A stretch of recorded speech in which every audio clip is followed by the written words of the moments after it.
선시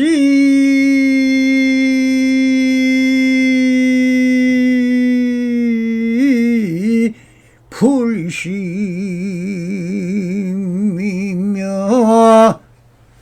법시 불언이니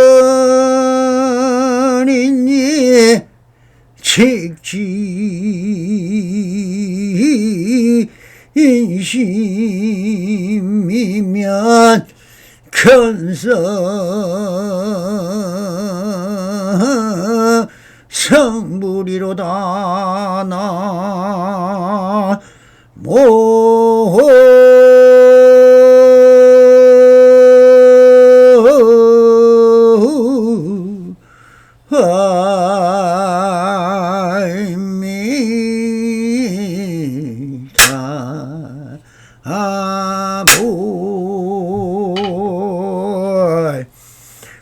반갑습니다. 시방법계 변만하신 우리 불보살님들과 오늘도 이렇게 불불상응하옵니다. 평상심이 도입니다. 언제나 안심인명하시어서 본불본락하옵소서. 바람이.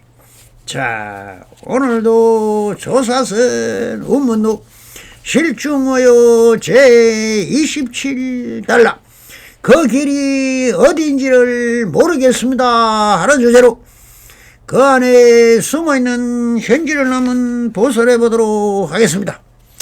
어떤 스님이 금봉 스님에게 물었다.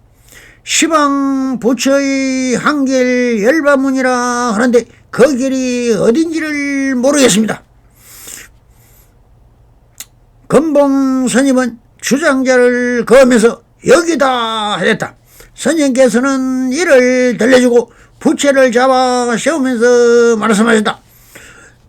부채가 발짝 뛰어 33천으로 올라가 제서의 콧구멍을 막고 동해의 잉어가 한 방을 치니 대아물이 없듯 비가 쏟아지는구나 알겠느냐 하였습니다. 어떤 스님이 금봉 스님에게 물었다. 여기서 금봉 스님이 누구인지 좀 알아보고 가겠습니다. 금봉은 동산 양계의 제자로서 월주 금봉이다. 운문문은 운문종의 계조로서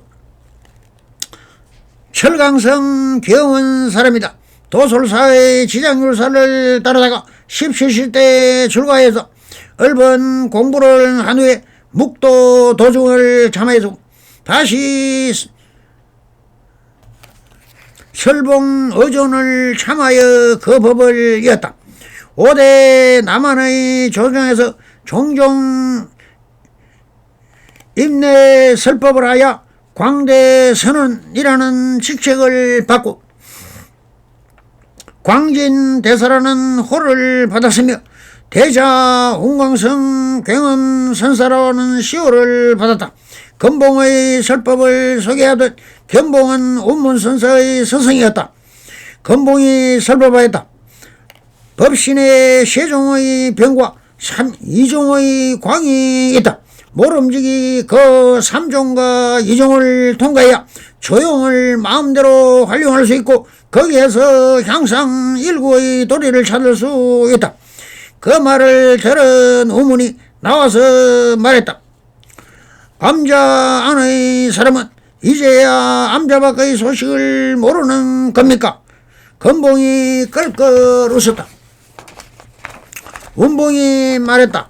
그것이야말로 제가 의심하는 바입니다.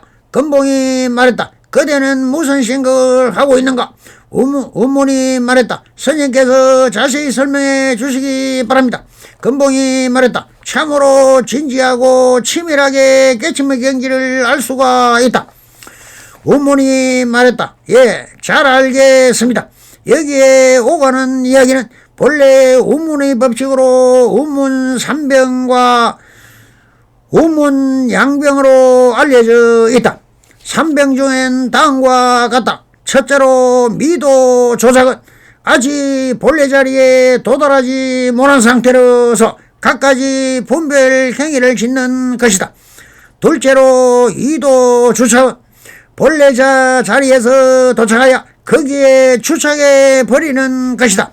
셋째로 무탈무원은 본래 자리에 도착했지만 어디에 발을 댈 자리가 없는 상태이다. 그리고 이종광은 능치광과 소치광인데 여기에는 광은 어둡고 희미한 광으로서 확실하게 투득하지 못하고 어정쩡한 상태로서 불투명한 것을 나타낸다. 삼종뱅과 이종광은 모두가 한켠에 치우친 것으로 어설픈 상태이다. 무언가를 분명하고 확실하게 파악하지 못하고 있다. 하나는 알고 둘은 모르니 핵심을 놓치고 껍데기에 떨어지는 꼴이다. 설령 그렇게 알고 있다고 해도 실천으로 성화되지 못하면 있는 경우이다. 어느 정도 효험이 나타나고 자신감이 불어나는 처음에 아직은 수행과 깨침의 경지가 안팎으로 두루 사무치지 못한 것이다.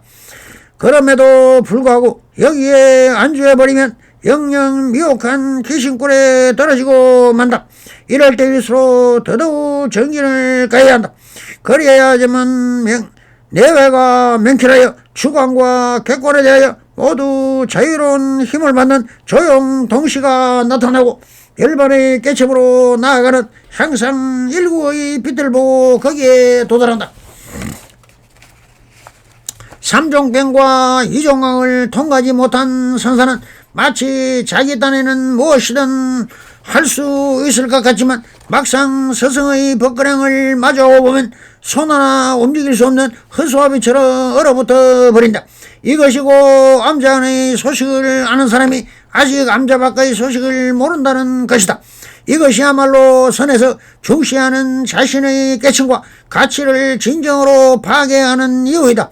여기에서 자신의 깨침보다 소성의 인가를 더 중시하는 풍토가 형성되어 있다.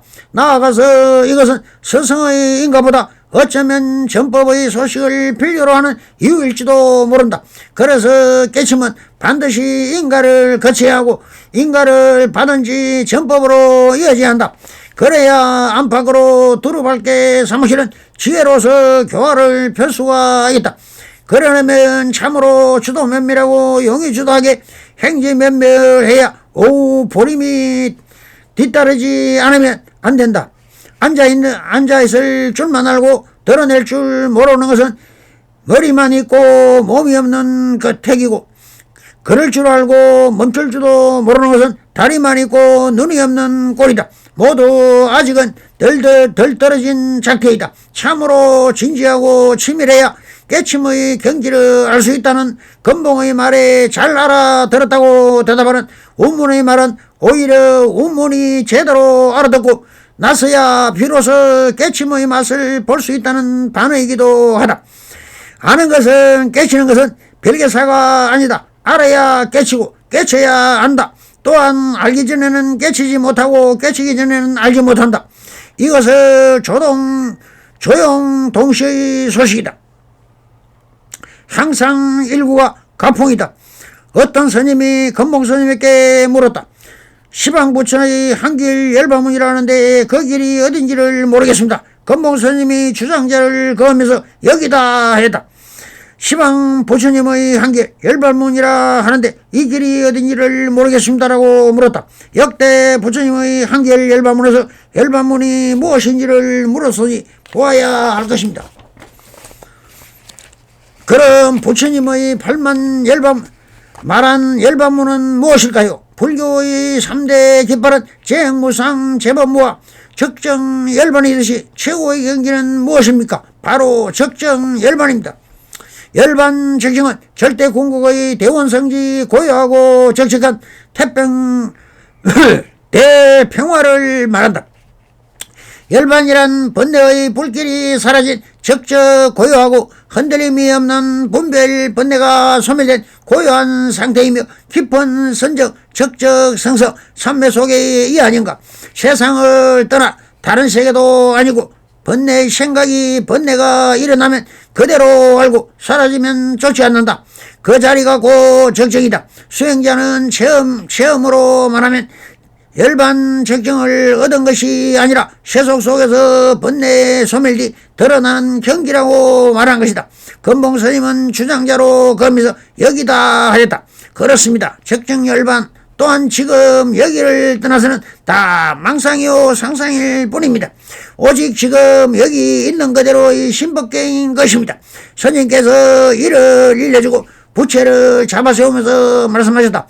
부채가 발짝 뛰어 33층으로 올라가 제석군의 콧구멍을 막고 동해의 잉어가 한 방을 치니 대하물이 엎어듯이 비가 쏟아지는구나 알겠느냐라고 하십니다. 이 부분은 문봉안에서 잘 해석되어 있어 인용해 보겠습니다. 문봉간 제48지 금봉일로 제석의 콧구멍을 쑤셨다. 제28지 금봉일로 금봉화상 인성문 시방박가범 일로 열반문 일심노두 재심 맞춰 봉정기 주장 획일개군 제자리 후성 청이운문 문점 기선 자영이라 선자 발조하니 상삼 33천 축착 재석 비공이며 동해 이어 타 일봉이라 우사 bun경 금봉 선사에게 한 스승이 물었다. 시방의 제불들은 모두 열반의 문으로 건너야 하시는데 대체 그 길은 어디 있습니까? 금봉 선사가 주장자를 잡아 이렇게 한번 꺾고 말하였다. 여기 있다. 나중에 그 선생이 운문 선사에게 자세히 설명을 부탁했다. 운문 선사가 부채를 들니 이렇게 말했다. 이 부채가 뛰어올라 33천에 이르러 제석이 콧구멍을 쑤셨다. 동해잉어를 쳤더니 동이를 기울인 듯 큰 비가 쏟아졌다. 평창 문문할 1인 행심 심해쟁이며 파토 양진이야. 1인 어고 관상 정의반이 백냥도청이라 파정방해 각출일 착수 부수 종선 대사 양계 치잡 상당착 세상 업무 직저인이야. 상한 관례요 위도노라 총미시 노두제라. 한 사람이 깊고 깊은 바닷속에서 자욱한 먼지를 일으키고 한 사람은 높도 높은 산꼭대기에서 허연 파도를 일으킨다. 정을 가지고 형을 놓아 각각 한 손에 손을 내서 종석을 붙들려 세웠다. 흡사 두 마리 부딪힌 것 같으니 세상에는 이를 간판 사람이 없으리라. 바른 눈으로 보건대 두 늙은이는 길이 어디 있는지 모르겠다. 송 미거보시 선이도 발을 들기 전에 이미 이르렀고 미동 설시 선설료라 혀를 움직이기 전에 말해보지 마쳤다. 지교 착착 제기선이라 곧 넉넉히 저절로 착착 이루어진다. 할지라도 정수 지유 향규주라 다시 향상의 도리가 있음을 알랴. 납성이 보수를 해본다면 시방의 재물은 모두 열별의 문으로 갔다 하셨는데 대체 그 길은 어디 있습니까? 금봉선사가 주장자를 잡아 일으켜 한 곳을 걷고 하였다. 여기 있다라고 대부분은 본다면 시방 재물 열반의 문이니 다는 말들은 다 명식인 것이니 상이라고 해야 할 것입니다. 모든 것은 지금 여기 있는 그대로인데 왜 엉뚱한 생각을 일으켜 망념을 짓는 것에 불과합니다. 생각이 일어나면 일어나는 그대로를 권하면 자연이 사라져 망념임을 모르지 여기에 집착하면 이문이 생기고 이문이 생기면 집착하여 하나의 관념이 되고 사상이 되고 더 집착하면 철학이 되고 더 의심하여 종교관이 되어버리는 이런 연기법에 의하여 왜 마음을 쓸데없이 짓느냐는 것입니다. 수행을 하는 사람이라면 소소영영 지가하는 이것이 무엇인지 관하는데 한 생각 일어나면 다 번뇌망상이라고 생각하고 그냥 지켜보라는 것입니다. 지켜보는 내 스스로 일으키는 망령임을 알아차린다는 것입니다. 이것이 관법입니다. 이렇게 관심을 주지 말라는 것입니다. 관심하면 다 그냥 일어났다 사라집니다. 이렇게 일어났다 사라지는 이것이 바로 마음의 작용인 것입니다. 언제나 소소영영지가는 이것이 망상이니 그냥 두면 스스로 사라지면 점점 무심해지는, 그래서 안심미명하게 되는 것입니다. 이한 생각에 얽매이지 말라는 것입니다. 질문 자체가 잘못되는 것입니다. 삼남한상은 다 있는 그대로 완전한 평등성지의 성이요, 그 성품이 다 보여주고 있는 것입니다. 왜 의심합니까? 바로 이런 가능성이 생긴 이유가 어디에 있습니까? 이런 것으로 오히려 사물을 바라보는 정견을, 즉 잘 돼 있는 그대로가 진리요 열애인 것입니다.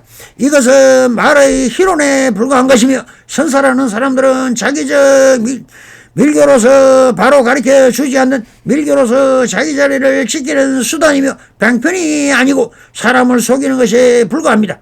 그래서 문문간에서도 서늘어도 서늘학을 해석하는 전부 자기 관념의 다툼에 불과합니다. 법화경에서 부처님의 말씀처럼 지금 여기 있는 그대로가 완벽한 화엄색이며 화장 차례이며 불성의 바다인데, 이고 극락이며 피안이며 깨달음이요 반야 지혜라는 것을 비밀로 하고 엉뚱한 말장난만 치고 있으니 임재스님도 도둑놈이라고 하였고, 우문서다는 허리굽은 촌구석 노인들은 다 사기꾼이라고 혹평을 하셨다. 선어로그 역순경계를 말한 겁니다. 왜 그런가? 모든 순류가 그대로 진리이며 있는 그대로인데 왜 부정하고 부정할까? 바로 가르쳐주면 불교는 수행이라는 것이 사실 필요가 없습니다. 세속심을 끊기 위해 수단으로, 즉 선임으로 만들기 위한 방편이라고 보아야 합니다. 선사가 말하는 것은 전부 역순임으로 그 말을 해강반조하여 바로 정답이 됩니다. 부정을 다시 부정하면 절대적인 색이 진여라는 것입니다. 나중에 그 선생이 온문선사에게 자세히 설명을 부탁했다. 온문선사가 부채를 드니 이렇게 말했습니다. 이 부채가 뛰어올라 33천리에 이르러 제석천공의 콧구멍을 쑤셨다. 동해의 영어를 쳤더니 동해를 기울인 듯 큰 비가 쏟아진다. 이 온문선사의 비유도 다 망상구리 같은 마음으로 짓고 있는 상상인 것입니다. 지금 여러분도 눈을 감고 마음으로 이러한 형태를 그려보십시오. 누구라도 다 할 수 있는 마음이 그려내는 망상인 것입니다. 그래서 임재스님은 항상 나에게 속지 않은 한 사람을 찾는다. 결국 내 말에 다 떨어졌다고 하셨습니다. 어느 도난입니다. 부디 말에 속지 마시길 바랍니다. 즉 절대평등에선 어떤 순간에 마음 하나도 통해버리기 때문에 이 한순간 스스로 마음의 통한 같은 것이겠지. 이는 아주 부분적일지라도 스스로의 체험만을 열쇠로 풀 수 있는 것입니다. 가령 수행의 깊이를 부는 정광석과 같이 찰나에 통할 것이고, 부족한 분들은 마음의 동함이나 이해가 늦을 것이니 더욱 용맹정리를 해야겠다. 평창 부분도 전혀 문제될 것이 없다. 바다속 먼지나 산꼭대기 파도나 물속에서 불이 나는 상관없다. 원리를 찾아가면 선이란 온 우주에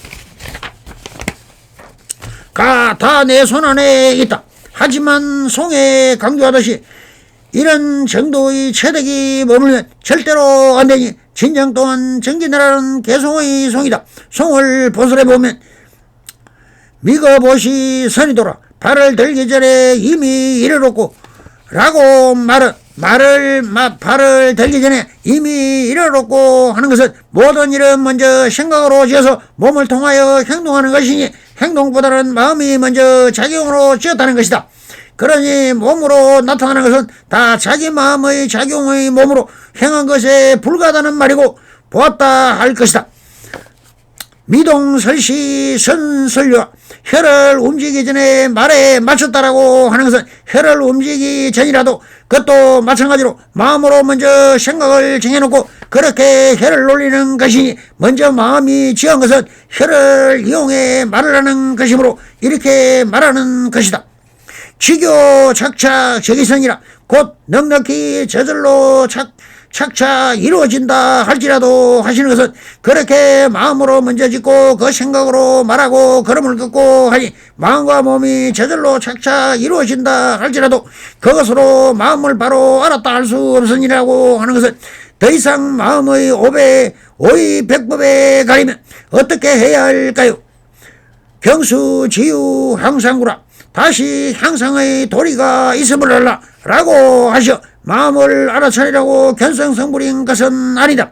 그러니 항상인류를 더하여 수행정진하다 보면 마음마저 없어지는 무심체에 도달해야 함을 말하고 있는 것입니다. 성불이년 맺으소서. 바람